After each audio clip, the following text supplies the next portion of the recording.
10th class students, today we'll start history portion. Our lesson name is Nationalism in India. As you have seen, modern nationalism in Europe came to be associated with the formation of nation states. It also meant a change in people's understanding of who they were and what defined their identity and sense of belongings. New symbols and icons, new songs and ideas formed new links and refined the boundaries of communities. In most countries, the making of this new national identity was a long process. How did this consciousness emerge in India? In India, as in Vietnam and many other colonies, the growth of modern nationalism is intimately connected to the anti-colonial movement. People began discovering their unity in the process of their struggle with colonialism. The sense of being oppressed under colonialism provided a shared bond that tied many different groups together, but each class and group felt the effects of colonialism differently. Their experiences were varied and their notion of freedom were not always the same. The Congress under Mahatma Gandhi tried to forge these groups together within one movement, but the unity did not emerge without conflict. In an earlier textbook, you have read about the growth of nationalism in India up to the first decade of the 20th century. In this chapter, we will pick up the story from 1920s and study the non-cooperation and civil disobedience movements. We will explore how the Congress sought to develop the national movement, how different social groups participated in the movement, and how nationalism captured the images of people. You can see in this picture, figure 1, on 6 April 1919, mass procession on the streets became a common feature during the national movement.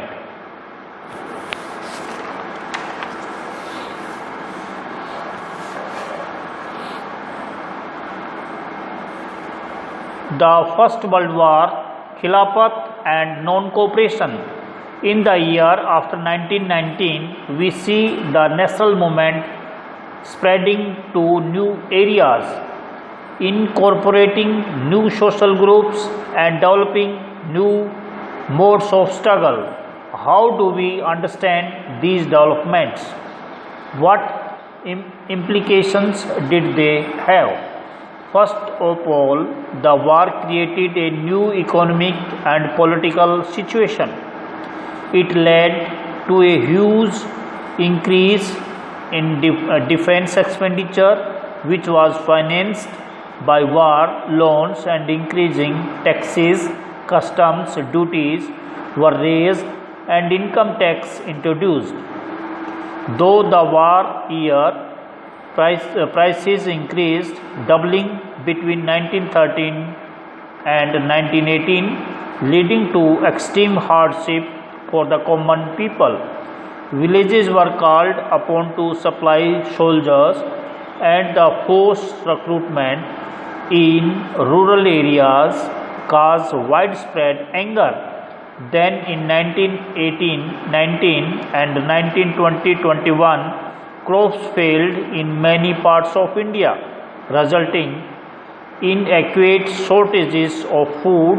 This was accompanied by an influenza epidemic. According to the census of 1921-2012, 12 to 13 million people perished as a result of famines and the epidemic. People hoped that their hardship would end after the war was over, but that did not happen. At this stage, a new leader appeared and struggled a new mode of struggle. The idea of Satyagraha. Mahatma Gandhi returned to India in January 1915. As you know, he had come from South Africa, where he had successfully fought the racist regime with a novel method of mass agitation, which he called Satyagraha. The idea of Satyagraha emphasizes the power of truth and the need to search for truth. It suggested that if the cause was true, if the struggle was against injustice, then physical force was not necessary to fight the oppressors. Without seeking vengeance or begin aggressive, a satyagrahi could win the battle through non-violence. This could be done by appealing to the conscience of the oppressors. People, including the oppressors, had to be persuaded to see the truth instead of being forced to accept truth through the use of violence. By this struggle, truth was bound to ultimately triumph. Mahatma Gandhi believed that this dharma of non-violence could unite all Indians. After arriving in India, Mahatma Gandhi successfully organized satyagraha movements in various places. In 1916, he traveled to Champaran in Bihar to inspire the peasants to struggle against the oppressive plantation system. Then, in 1917, he organized a satyagraha to support the peasants of Kheda district of Gujarat affected by crop failure and a plague epidemic. The peasants of Kheda could not pay the revenue and were demanding that revenue collection be relaxed. In 1918, Mahatma Gandhi went to Ahmedabad to organize a satyagraha movement amongst cotton mill workers. The Revolt Act, emboldened with this success, Gandhiji in 1919 decided to launch a nationwide satyagraha against the proposed Revolt Act 1919. This act had been hurriedly passed through the Imperial Legislative Council despite the united opposition of the Indian members. It gave the government enormous powers to repress political activities and allowed detentions of the political prisoners without trial for 2 years. Mahatma Gandhi wanted non-violent civil disobedience against such unjust laws, which would start with the Hartal on 6 April. Rallies were organized in various cities. Workers went on strike in railway workshops and shops closed down. Alarmed by the popular upsurge and scared that lines of communication such as the railways and telegraph would be disrupted, the British administration decided to clamp down on nationalists. Local leaders were picked up from Amritsar, and Mahatma Gandhi was barred from entering Delhi on 10th April The police in Amritsar fired upon a peaceful procession, provoking widespread attacks on banks, post offices, and railway stations. Martial law was imposed and General Dyer took command.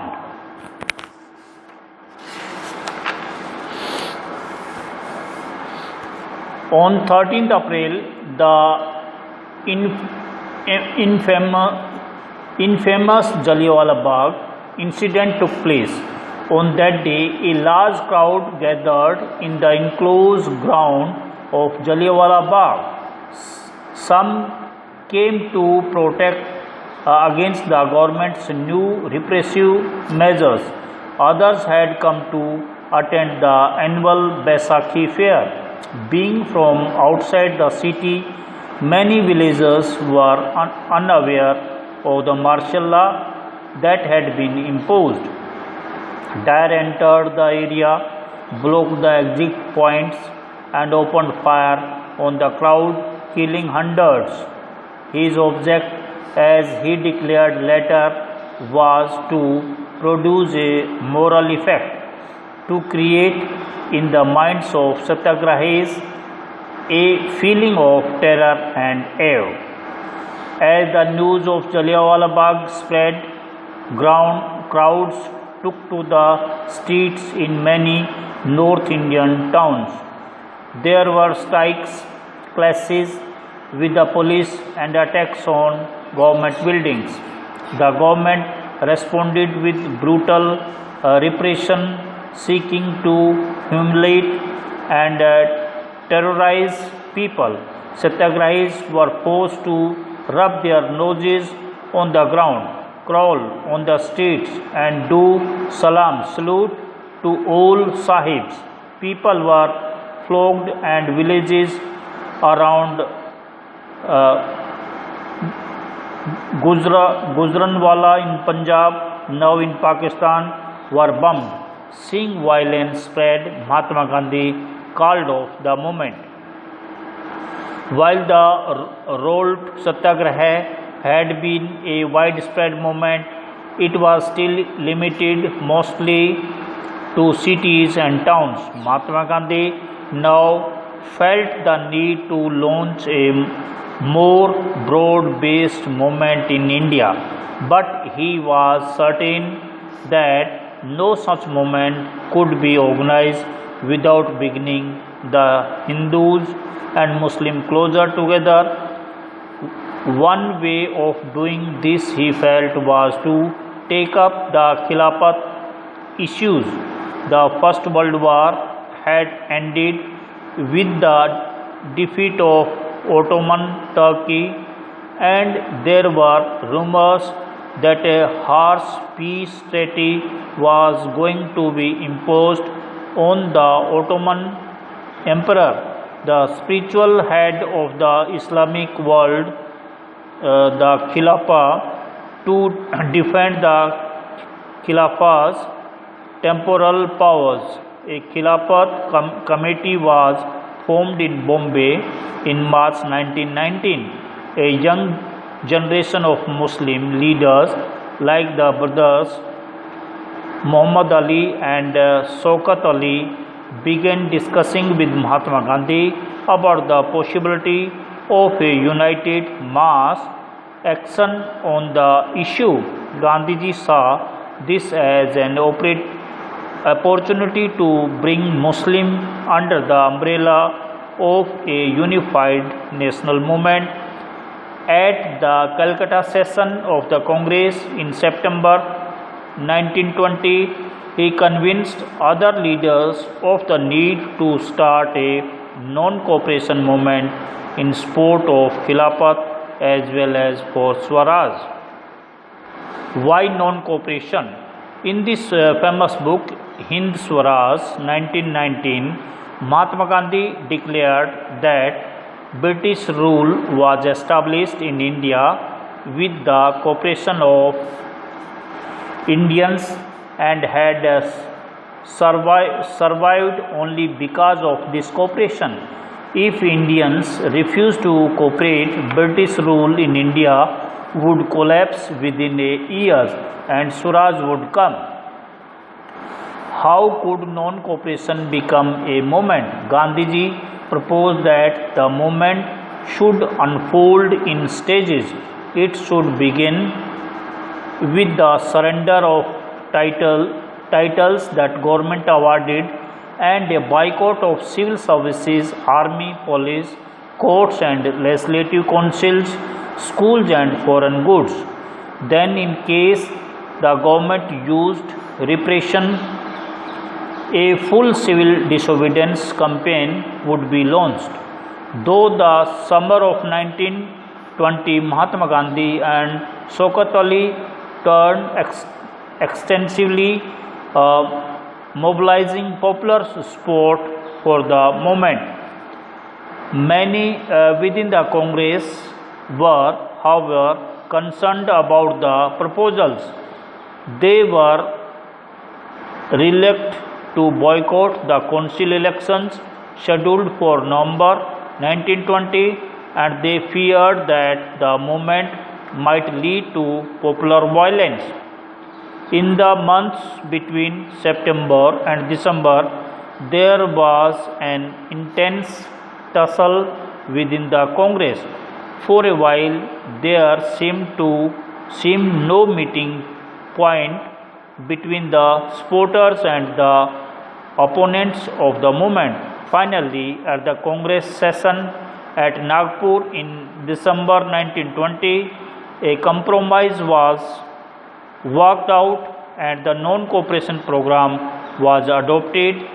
How did the movement unfold? Who participated in it?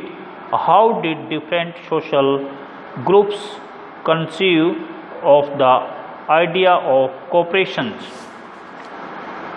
Yes.